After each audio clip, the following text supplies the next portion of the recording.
নেত্রকোনা জেলা শহরের সচেতন ভাই বন্ধুরা, উপস্থিত অনুপস্থিত দেশবাসী ভাই বোনেরা, আপনাদের সকলের দৃষ্টি আকর্ষণ করে বলছি, মানুষ সমাজবদ্ধ জীব। মানুষের প্রয়োজনে সমাজ এবং রাষ্ট্র, যেই সমাজ এবং রাষ্ট্র মানুষের জীবনে কল্যাণ এবং শান্তি প্রতিষ্ঠা করতে পারে না, সেই সমাজ রাষ্ট্র ভেঙ্গে চুরমার করে দিতে হবে।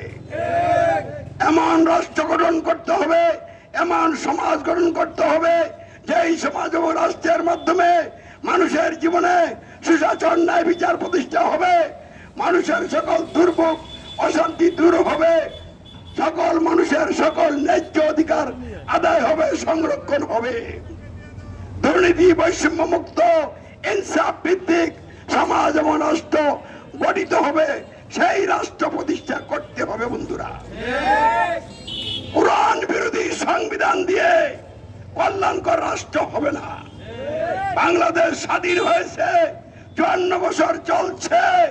যারা এই ক্ষমতায় ছিলেন, বর্তমানেও যারা ক্ষমতা আছেন, তারা কেউ আল কোরআনকে সংবিধান হিসেবে গ্রহণ করে কোরআনের আইন দিয়ে রাষ্ট্র গঠন এবং পরিচালনা করে নাই।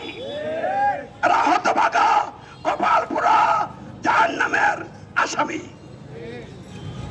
তাই ডক্টর ইউনূস সাহেবকে উদাত্ত আহ্বান জানাচ্ছি, আপনি শেখ হাসিনার মতো অপমানিত, লাঞ্ছিত হবেন না। তাই এখনই গণতন্ত্র ত্যাগ করেন, আর গণতন্ত্রের ভিত্তিতে রচিত সংবিধানকে অমান্য করেন, এর বিরুদ্ধে অবস্থান গ্রহণ করেন, আল কোরআনকে সংবিধান হিসেবে গ্রহণ করে কোরআনের পথে আসেন। যদি আমার এই আহ্বানে সাড়া না দেন, ইতিহাসের আস্থা করে নিক্ষিপ্ত হবেন।